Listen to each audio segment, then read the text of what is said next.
Olá, seja bem-vindo ao Legal e Atual, o programa da TV Assembleia que mergulha no universo jurídico e nos temas do nosso dia a dia. Aqui abordamos questões de direito com profundidade, mas de um jeito acessível, pensando em toda a sociedade. Os temas aqui tratados, sempre atuais, são analisados e debatidos com especialistas e personalidades. No estúdio, a entrevista de hoje é com o pecuarista José Assub Neto. O Legal e Atual está no ar.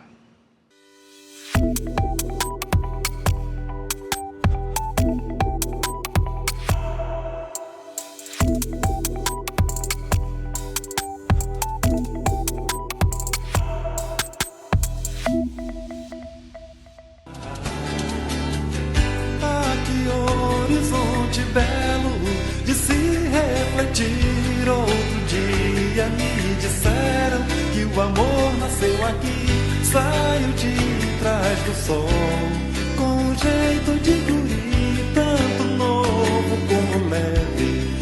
O amor nasceu aqui. Saiu de trás do sol, com um jeito de guri, tanto novo como leve. O amor nasceu aqui.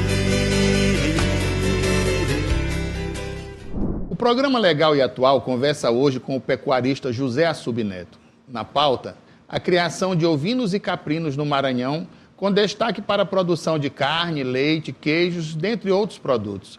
Seja bem-vindo, Zé Assub Neto, o Assubinho. Obrigado, Sérgio, muito obrigado. Boa tarde aos telespectadores do Legal e Atual. E só tenho a agradecer aqui o convite, do amigo. Assub, como foi que o agronegócio entrou na tua vida? Foi através do meu pai. E já tinha uma propriedade, nós tínhamos uma propriedade, e ele sempre me levando e me mostrando os cavalos, mostrando os carneiros, mostrando o gado. Ele sempre gostou muito de gado de leite também. Cavalo era quarto de milha, com certeza. Não, cavalo era manga larga. Na época não tinha, na época era cavalo comum mesmo. É o meio sangue, o pé duro. Era cavalo pé duro, comumzinho. Mas aí a gente foi entrando nesse universo, E eu devo essa questão da pecuária, do amor pelos ovinos e caprinos ao meu pai. Essa herança, ele que me deixou, ele que me trouxe esse legado. E a tua inclinação sempre foi pela área de ovinos e caprinos, ou isso de você? Ou já veio dele também o gosto pelo leite e outros produtos? Não, ele já tinha, na época ele tinha vacaria, E tinha cavalos, mas cavalos comuns, nada especial. Na verdade, ali Passo Lumiar, Raposa, ali o Turu, aquela área ali, era tinha uma grande produção leiteira. E na época da extinta Copema, Então você tinha ali vários e vários produtores de leite daquela região que fornecia o leite para a Copema e também vendia o leitezinho, barriga mole, leite no saquinho e tal, etc. E ele tinha uma vacaria, ele tinha essa vacaria. E aí eu ia com na os cavalos. Raposa, a dele era na Raposa. Na Raposa. E aí tinha, e aí eu sempre ia com ele. E aí fui me apaixonando, entrando. Aí depois entrou carneiro, a gente ia para Expoema, tinha sempre um senhor que trazia carneiro de Quixadá, e aí ele comprava esse carneiro, negociava esse carneiro, fez o primeiro aprisco. E aí eu fui entrando no mundo dos ovinos. Quando foi em 99, eu já criava alguns animais. Fiz um projeto, criava alguns animais. E aí eu... Mas seleção ou... Não, animais comuns. Corte. Aí, em 2007, comecei essa criação em 99. 2002, começou a questão das seleções e tal, etc. O pessoal do Nordeste e tal. Teve uma grande exposição, acho que foi em 2003, a Nacional do Santinês aqui. Teve mais de 1.000 animais julgados. Foi essa que foi no Pestana, não? Essa 2003 foi a Nacional do Santinês, que foi uma grande nacional que foi sediada na Expoema. E aí que saíram os grandes raçadores da época, Camará, Encanto, enfim, os grandes raçadores que hoje norteia os ovinos, digo, do Santinês, no Brasil, né? São os grandes baluartes. E aí, eu olhando aquilo, eu me filiei, chamei um técnico, né? Na época, nós tínhamos um técnico aqui, Dr. Portela, e aí nós... Portela do Nelore? Sim, Portela do Nelore. E aí chamei, ele começou uma seleção, eu já criava, a gente fez um rebanho base, e através desse rebanho a gente foi comprando, fui participando de exposições, Nordeste inteiro e tal. E aí comprando novos raçadores, né? E sempre colocando, fazendo com o olho clínico na raça Santa Inês. Doppler não te agrada? Não, eu fui criador de Doppler, agrada sim, ele agrada. Mas assim, eu acho que o Doppler, me perdoe os criadores de Doppler, para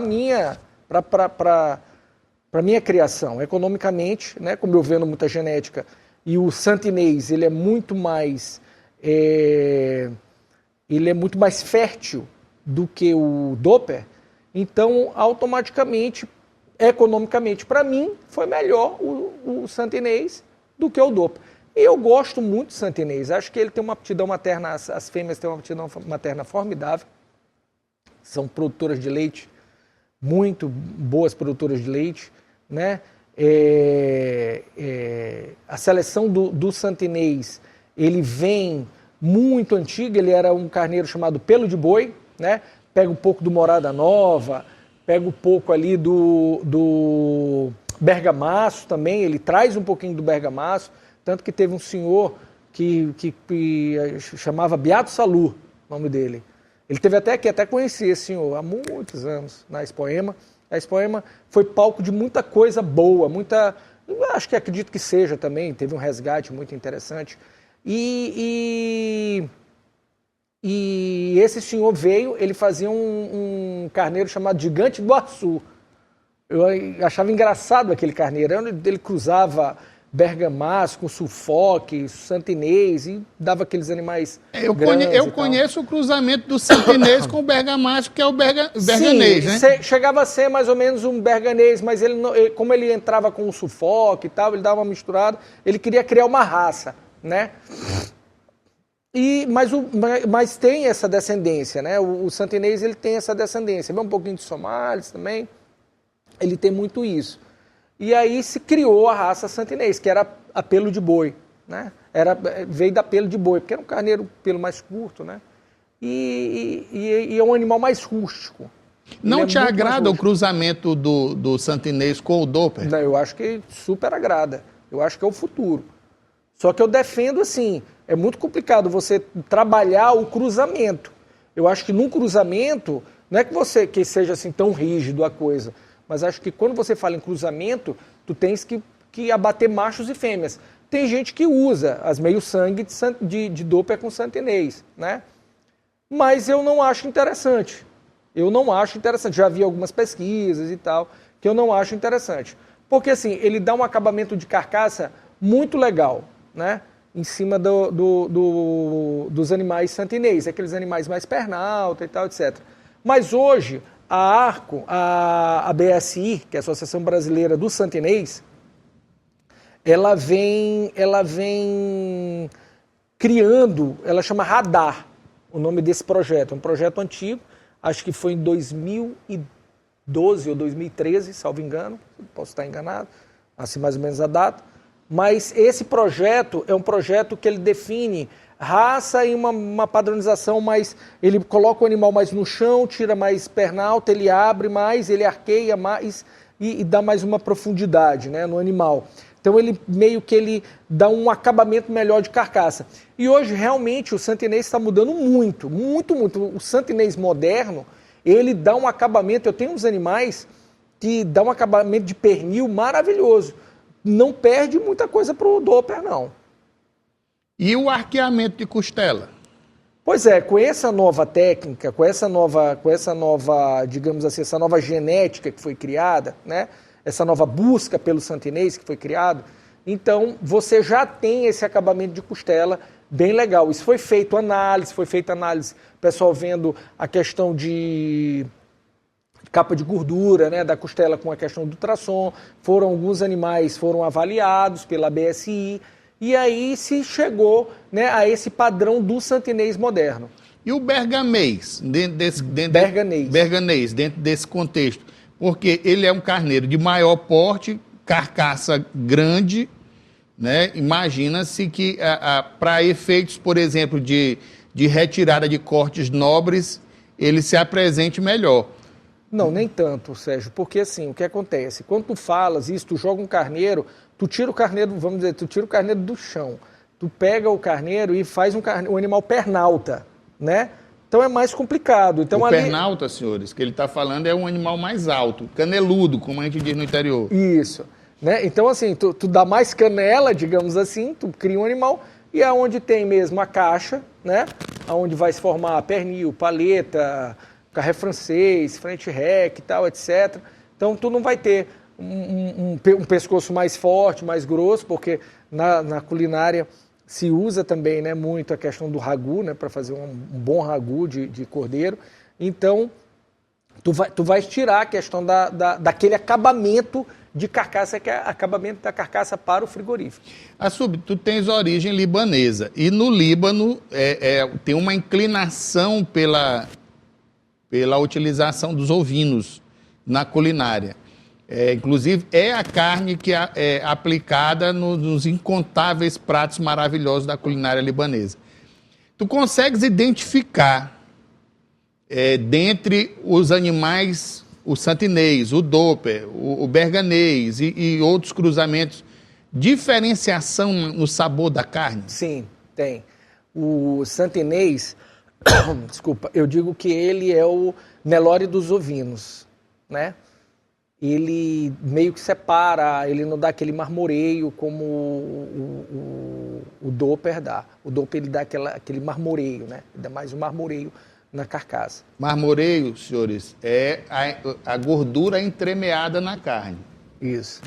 E aí o que acontece? Você tem uma diferença, é diferente o sabor de um doper, de uma carne de doper para uma carne de santinês, e a carne do Morada Nova também, que é uma carne muito apreciada, né?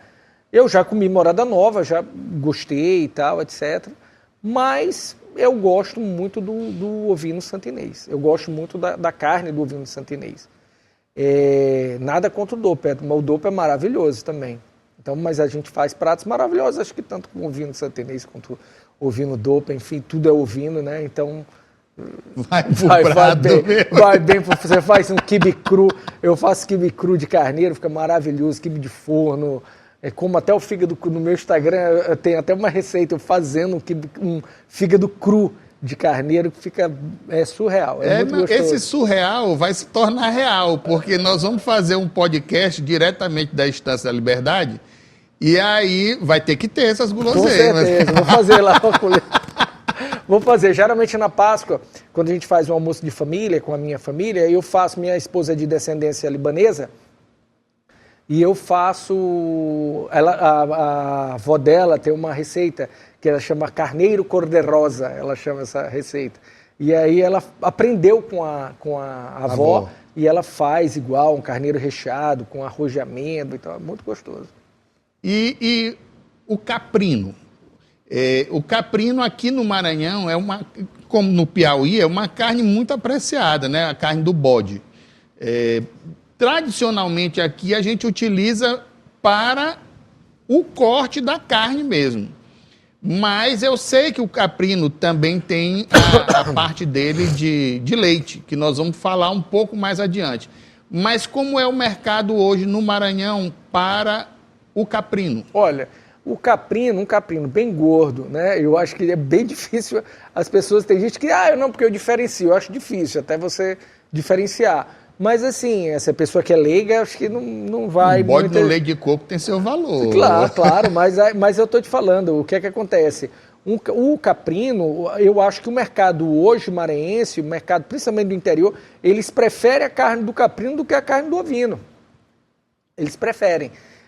Porque diz que a carne do ovino é meio adocicada, não sei o que, então tem essa eu particularmente tenho essa opinião. Pois é, e diz que a do caprino não é, então a carne do caprino realmente é uma carne mais magra, né, do que a do ovino, mas assim, como você falou, tem seu valor, então hoje o mercado está aberto, tanto para carne caprina, quanto para carne ovina, você não tem muito essa diferença, né? Hoje também não tem diferença de preço,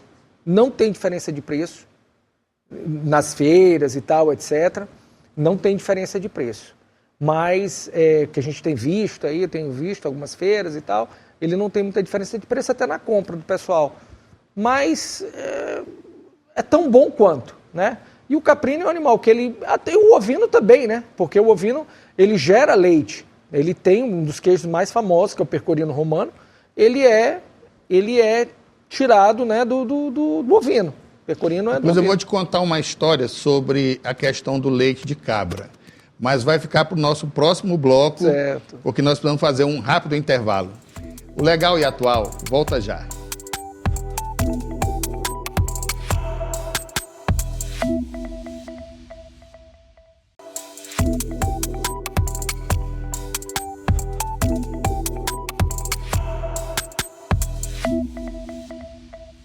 Estamos de volta com o programa Legal e Atual na TV Assembleia. E o nosso convidado da semana é o pecuarista José Assub Neto. Assub, eu particularmente, eu prefiro realmente a carne do bode e a carne de carneiro. Em que pese aqueles que gostam, como por exemplo meu sobrinho Pablo, ele já é o contrário, ele prefere a carne de carneiro à de bode. Eu não consigo chegar, por exemplo, numa churrascaria e comer um corte de carneiro. Não sei por quê. A impressão que me dá é que na churrascaria o papo é outro, é bovino. Mas, enfim, tem quem goste. Mas eu sei que, por exemplo, você fez referência ao leite do ovino, do carneiro, referenciou um queijo muito famoso, mas o queijo de cabra tem um mercado consolidado a nível de mundo. Eu, particularmente, não sou um grande apreciador e eu vou explicar por quê. Eu costumava passar os meus finais de semana em Santa Rita e eu tenho um tio que era criador de bode. Então, no café da manhã, ele puxava os bodes para ordenhar, para a gente tomar o leite no café da manhã. E a ordenha, mestre, era feita do lado da mesa. Entendeu? E não afastava o bode, porque depois me disseram que tem que tirar o bode de perto da cabra, porque senão fica com o que a gente chama no interior de pitil do leite. O almíscar. O almíscar. Procede essa informação? Procede. Pessoal, eu, por exemplo, não trabalho. Nós trabalhamos lá na estância, né? Lá no nosso criatório, com inseminação. A gente afasta os bodes para poder não dar cheiro no leite. No caso, o bode lá teu é de repasse. A gente usa o bode como repasse, mas mais a gente faz, no caso, estação de monta, controle de inseminação, entendeu? A gente já faz IATF, a gente só trabalha desse jeito. E quem qual é o tipo, a raça do bode que você cria lá? Porque eu lembro que aqui o deputado Fábio Braga é um incentivador do anglo-nubliano. Né? Ele tem no criatório dele em Vargem Grande animais dessa raça.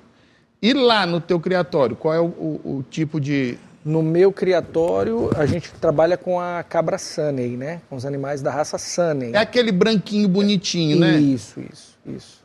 É aquele mesmo. Bem branquinho, bonitinho, entendeu? É aquele. Mas o anglo-nubiano, ele na verdade, ele também é dupla aptidão, né? Ele é dupla aptidão. Mas, no caso, você prefere o Sunny? Sim, eu prefiro o Sunny. O pico de lactação é maior, né, da cabra. Ela, às vezes, até a gente tem que ter muito cuidado para ela não entrar um pico no outro, né? A gente não deixa muito tempo, porque quando chega com 4 meses, mais ou menos, a gente vai tirando, a gente chama deslactando, tirando essa lactação dela, né? E aí você vai usando técnicas e tal, etc, para poder você tirar. Porque se você deixar, ela emenda uma lactação na outra. Ela sai...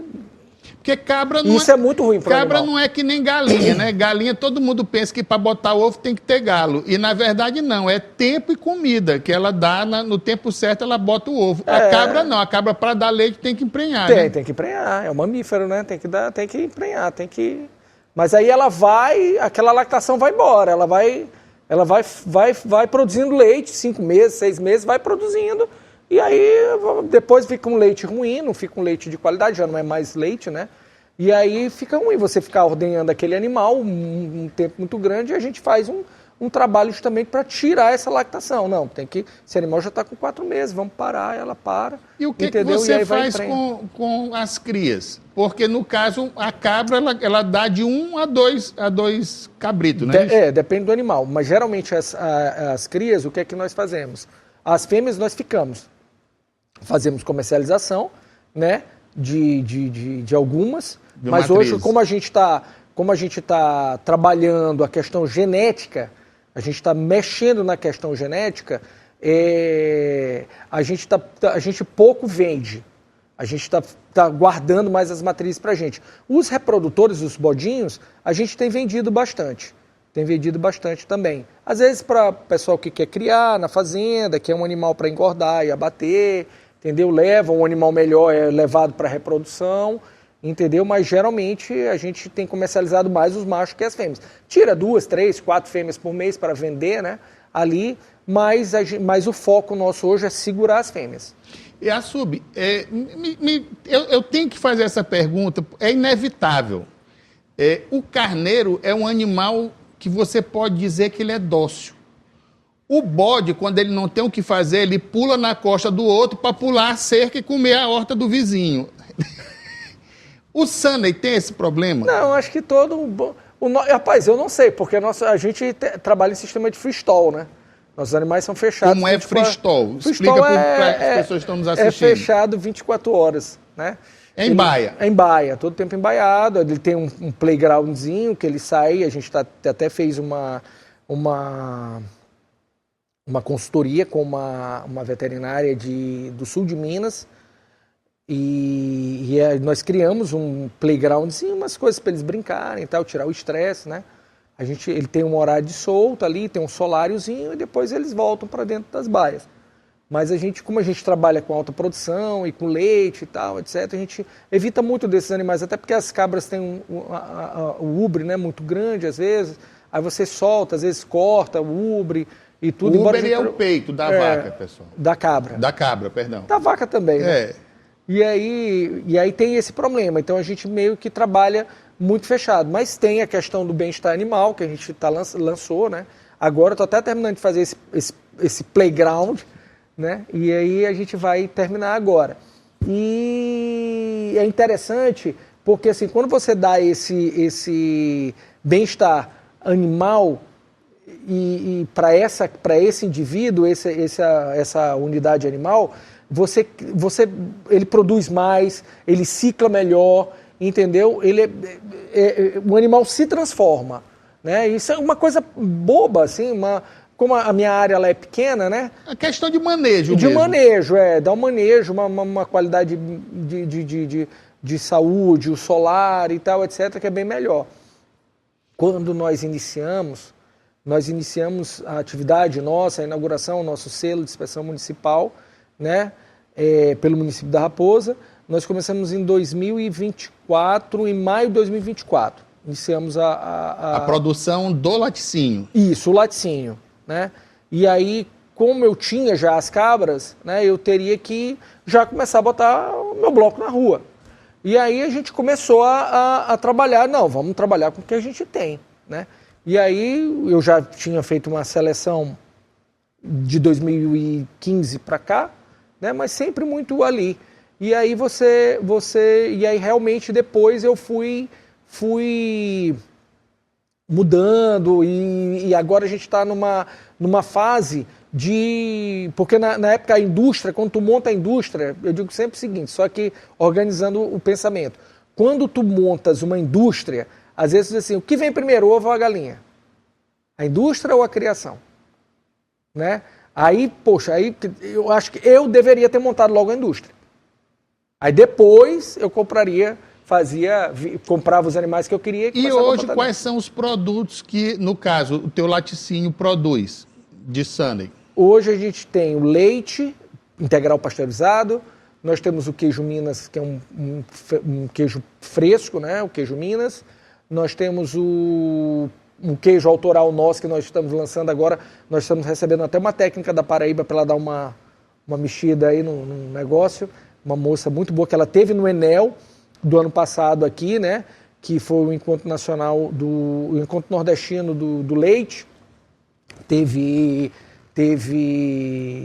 concurso de queijo de todo o Nordeste, queijo inclusive do Brasil. Teve uma grande competição aqui durante a Expoema 2024. E nós conhecemos ela e eu disse, não, você tem que vir para poder, a gente está trazendo ela agora, né? E nós queijo de cabra é o Camembert que chama? Não, Camembert não. Não, como é o nome do queijo da cabra? Tem vários queijos de cabra. Tem Boursin, tem o coalho, você faz coalho, tem o Cablanca, que é muito famoso, é um queijo holandês, é o Cablanca, tem vários. E esse queijo que a gente está lançando é um queijo chamado Presidente, é um queijo autoral nosso, entendeu? E aí ela vem para dar uma mexida nesse queijo agora aqui pra gente. Hoje, esse segmento do laticínio, ele representa quantos por cento, se tu podes dizer, da movimentação da tua estância? Hoje... A caprinocultura representa qual segmento? Hoje a gente está focado só na caprinocultura, né? Na caprinovinocultura, só. E na produção de feno. Só. No caso do leite do ovino, tu já incluíste no laticínio? Não, né? Não. Isso aí eu não mexo. Isso eu só mexo com seleção. Caso de ovino, só seleção. Só seleção. Só seleção. E eu te pergunto uma coisa. Esses queijos de cabra que você está produzindo, eles harmonizam com o quê? Chegou na hora que tu gosta. Ele faz uns vídeos no Instagram que ele faz umas comidonas assim meio... harmoniza com vinho, com café da manhã, né? Que é o queijo Minas, é um queijo fácil. Você pode fazer aí uma salada, tomar um vinho branco, uma cervejinha, né? Que por cá, para o nosso clima aqui, é muito legal. E o Presidente é um queijo que harmoniza legal com vinho. Fiz até um jantar semana passada na casa de um amigo e fiz algumas receitas e eu coloquei ele até com o nosso doce de leite, não falei nem do doce de leite. Faz doce de leite, requeijão, faz o Minas, faz o Presidente, faz o Boursin e o leite integral. Então, esse queijo harmonizou muito bem com doce, uma brusqueta doce, né, com amêndoa torrada, o doce de leite, esse queijo embaixo, e o pessoal abrindo um vinho tinto e tal. Olha, etc. o pecuarista está virando um gourmet, né? Tá, pois é.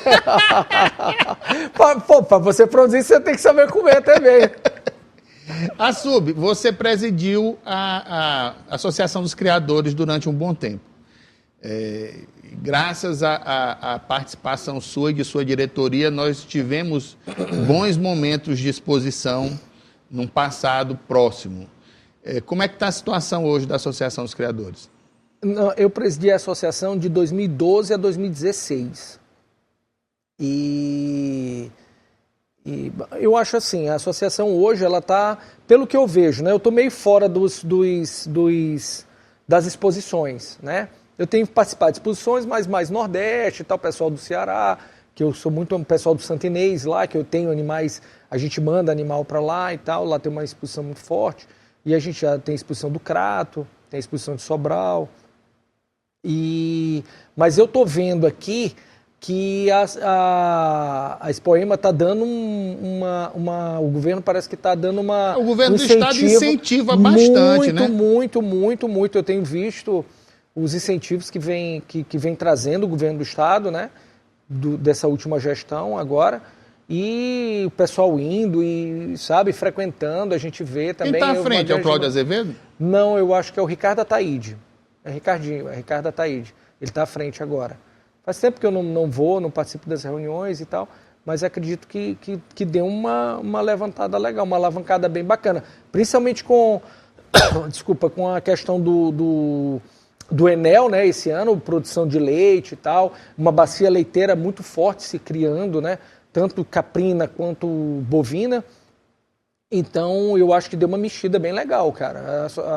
A Expoema está dando uma mexida bem legal. O que eu acho que falta aqui é um incentivo maior para as outras pequenas feiras, entendeu? Como há no Nordeste. Falar em pequenas, eu tenho que voltar, eu tinha saído aqui do meu pensamento, eu tenho que voltar. Qual é o espaço de área para um aprisco ou para uma baia em que o cidadão possa criar em casa uma ovelha da raça Sunday, por exemplo? Confortavelmente, bota 1 metro por animal, 1,5 metro por animal, entendeu? Confortavelmente. É legal. Você já está pensando nessa possibilidade de incentivar, como a sua propriedade é na Raposa, incentivar pequenos criadores a terem no seu espaço o animal para produzir o leite para o seu laticínio? Sim, essa semana nós tivemos um curso, né, até a prefeitura fez juntamente com o Senar, e teve 15 criadores, Sérgio, 15 criadores, pequenos criadores, que, na verdade é o seguinte, eles não são criadores, são produtores, né, de produtores rurais, de folhosos. Tem um cinturão verde maravilhoso na Raposa, e a prefeitura tem até feito, Secretaria de Agricultura lá tem feito um trabalho maravilhoso em cima. E a questão dos... Porque assim, eles produzem couve, produzem um milho verde, eles produzem vinagreira, vários tipos de folhosos. E aquilo não vai, tem uns que a folha é pequena, tá furada, entendeu? E tal, etc. Então eles podem fenar e usar para os animais, entendeu? Então eles já agregarem um valor naqueles produtos que iam ser jogados fora, que aquele, digamos assim, que ia ser usado para jogar fora, né? Eles usarem para alimentação dos animais. No e caso, aí com isso ele tem mais renda. Fenar que tu fala é desidratar a folha para reverter em volumoso para a cabra. Isso, perfeitamente. E aí ele cria um volumoso de uma qualidade ímpar. E a palha do milho ele faz uma silagem. Entendeu? Então, assim, são interessantes. E o maquinário? A prefeitura vai entrar com o maquinário para fazer o silo, por exemplo? Não, eles têm, o pessoal tem lá, não precisa disso. O pessoal tem lá. E aí eles se interessarem em agregar a cabra na produção? Não, eles estão interessados, né? Eles estão interessados. Acredito que vai dar futuro aí, eles vão fazer aquisição depois, posteriormente, entrar nesse mundo. Foi interessante, nós recebemos lá, né? Eles usaram com alguns animais nossos, o pessoal do Senar esteve lá e ministrou esse curso. Foi muito interessante, conjunto a prefeitura, a secretaria e a prefeitura que provocou, e teve essa participação do pessoal lá da Raposa. Quando eu perguntei do espaço, eu perguntei porque nós temos várias propriedades pequenas na região do Araçagi, Sol e Mar, Vila Luizão, Divinéia, chegando para Raposa, ali Mocagituba, uma região que tem potencial para você, tem um espaço para você criar pequenos animais, como o caso do ovino e do caprino. Sim. E eu acho que poderia reverter, no caso, para a sua indústria. Sim, claro, com certeza. A gente está de portas abertas. Aí, o que eu mais quero é a gente comprar leite, né? De outros criadores também, que a gente pode processar e pagar as pessoas para poder, porque daqui a pouco vai chegar, como a minha área, as áreas são pequenas, né? Vai estrangular, vai chegar um tempo que eu não vou crescer mais, vou ficar naquele... E como é que está a aceitabilidade para o produto? Muito boa, muito boa. Incrivelmente, assim, uma coisa assim que tu precisa ver. E até em lugares assim que a gente, sabe, Quatraque, Coab, lugares que o pessoal não tinha muito costume assim, de tomar leite, nem comer o queijo e tal, etc. Entendeu? Quatraque, Coab, Araçagi, vários pontos de venda, Parque Atenas, Turu, rapaz, ali é uma coisa gigante. O tipo do leite, só para a gente encerrar, o tipo do leite é A, tem A2N2, A2A2. Então não tem problema para quem tem problema com lactose. Não é isso, não é que não tenha problema. Se a pessoa for muito tolerante, muito severa, né, ele vai ter problema, vai ter desconforto e tal, etc. Mas não é aquele leite mais pesado. O problema que eu acho é que as indústrias hoje de leite, esse leite de caixa é meio complicado, né, Sérgio? Porque assim, você sabe que tem muito conservante ali dentro. Porque o leite puro mesmo, se ele passa por processo de pasteurização, vai para o pasteurizador, vai para o engarrafamento, bota numa garrafa plástica legal, entendeu? Rotula, é um leite puro. Não tem água, não tem nada, não tem ali dentro, não tem nenhum aditivo químico.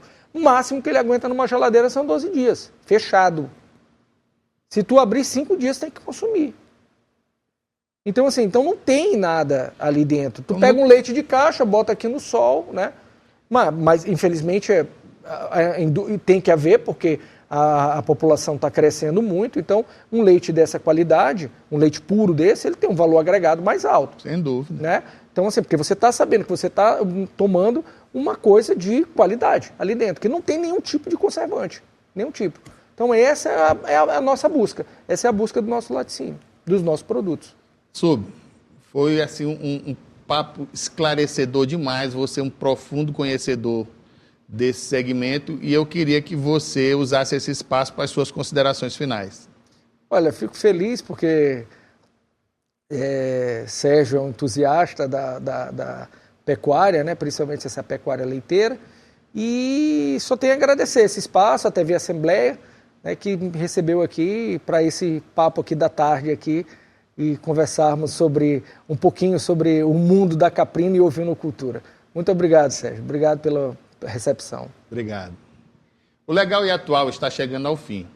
Espero que você tenha saído bem mais informado sobre esse tema que nós procuramos abordar essa semana. Vocês podem ver que o programa foi extremamente atual. Cada conversa deve inspirar reflexões e ações. Lembrando que toda quinta-feira, às 15h, temos um encontro marcado pela TV Assembleia, canal aberto 9.2 e também pelas nossas redes sociais. Obrigado pela sua companhia e até o próximo programa.